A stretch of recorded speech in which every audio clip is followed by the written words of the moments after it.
大家好，欢迎收看我们的健康是福。据世界卫生组织统计，全球有1/4的人口患有贫血，特别是学龄前儿童和妇女罹患贫血的比例最高。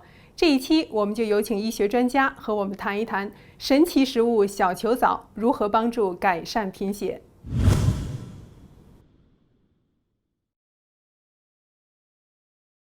To me, toxicants are things that are chemicals that aren't naturally occurring, that the manufacturers put in our soap and our cleaning products, and also in the big factories when they're manufacturing things, they use a lot of toxic chemicals. So in our country, we have at least 80,000 chemicals that are used. So I tell my patients that the toxic chemicals in our environment affect us from head to toe. Some of the areas that are really concerning are the endocrine system, so that's our hormones, so the thyroid hormone, the male and female sex hormones, even causing things like early puberty in children. It also has links to even cancers, reproductive organ cancers in adult men and women. So toxicants or toxic chemicals are very serious. They also are related to the brain, the nervous system, including having suggested causal effects of that toxins can cause or lead to Alzheimer's, dementia, Parkinson's disease. So toxic chemicals and toxicants can really affect our nervous system in a bad and dangerous way. So I definitely tell my patients doing things like eating organically can help, washing your fruits and vegetables can help, and then choosing which products you want to use for your cleaning in your home or to bathe with. That's also a good way to avoid toxicants. With detoxing with a product like sun chlorella is really great, and it speeds up the process. In addition, when they're taking something like sun chlorella, they're getting a lot of extra nutrients, so they're building up their whole constitution by taking sun chlorella.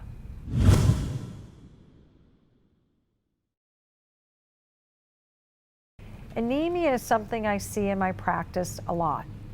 So anemia basically means that there's not enough red blood cells to carry oxygen throughout the body. So if you just think about it, if you don't have oxygen throughout your body, you're going to be tired, fatigued, you're not going to be able to get through your day, you're not going to be able to exercise, and you need oxygen. So why do women have more anemia than men? Well, women have monthly menstrual cycles, so they're always kind of on a deficit.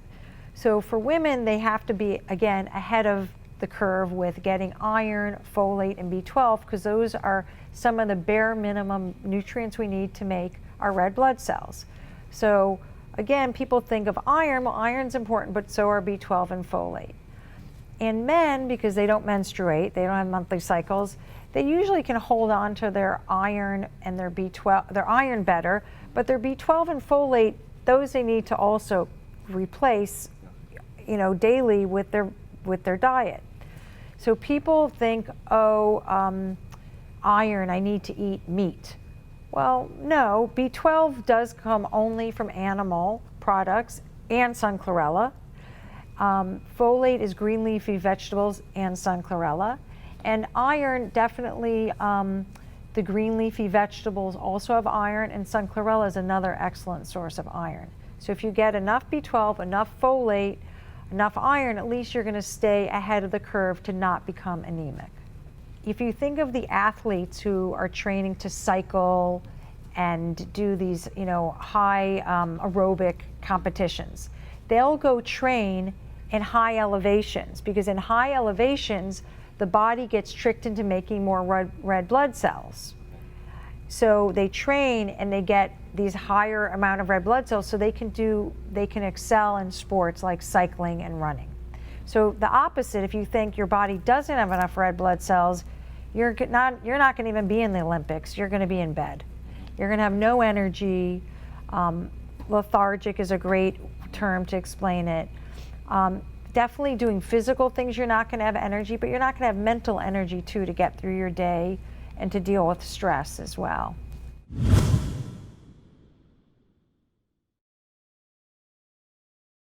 anemia for a younger, healthier person, they can kind of compensate.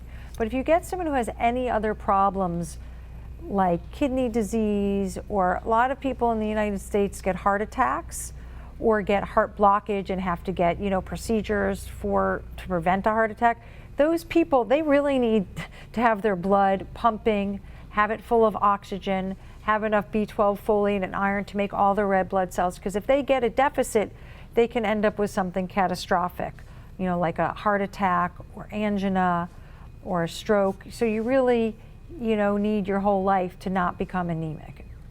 In older people, sun chlorella can be really helpful, because even if they have a heart arrhythmia, it means their heart might not always beat exactly correctly, and in those moments, they're slowing down how much oxygen they're getting to their brain, to the heart, to their whole body.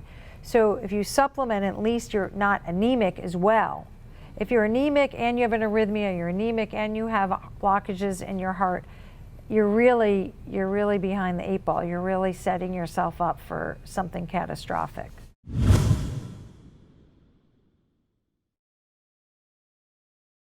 Anemia definitely affects children in more ways, because children are growing. So they're growing, their brain is growing, they're expected to learn in school, they're expected to play sports. If they have anemia, they really are going to be at a deficit. They're going to be not able to do all those things as well as a child who doesn't have anemia, who's has all good nutrients. Kids who are picky eaters also are the ones who are going to tend to have a problem. So if you have a child who's just a really picky eater and all he's going to eat is macaroni and cheese and no vegetables and no fruit, again, where is he getting his B12? Where is he getting his folate? Where is he getting his iron? So if kids will appreciate the taste of sun chlorella, that's a great option for them. I definitely have a lot of families who are vegans, and they start from a very early age offering their kids sun chlorella. And those are the kids definitely for sure who will eat it and enjoy it and continue to take it. So you really don't want your child to have anemia. That would just be, he won't be able to learn, he won't be able to grow, he won't be able to study well in school, and he won't be able to play sports with the other kids.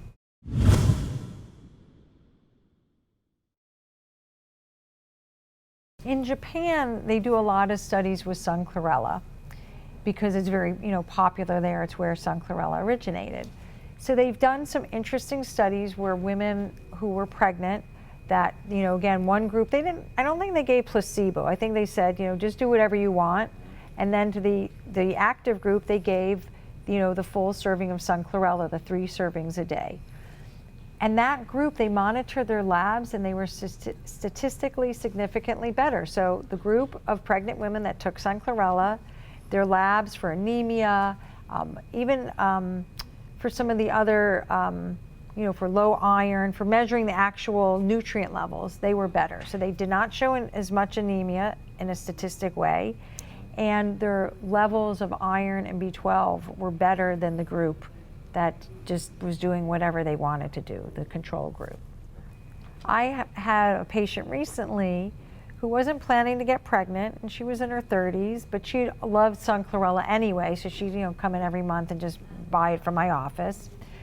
And she got pregnant, and I was like, keep taking your sun chlorella. And she had a great pregnancy. She just delivered with another physician who's her OB, but she had a great pregnancy. She felt good.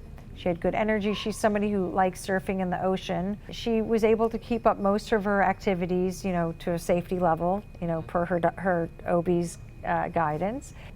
There were interesting studies looking at the cord blood from women, for the babies, but from the women who took the sun chlorella and the ones who didn't. In the group that took the sun chlorella, their babies had way fewer toxins in the cord blood, and also they measured in the woman's breast milk. When she had taken sun chlorella during pregnancy and took it in an ongoing way, the breast milk was pure and just had less chemicals in it. So that chlorophyll and the fiber in the sun chlorella is a really potent detoxifier and cleanser for everybody's body.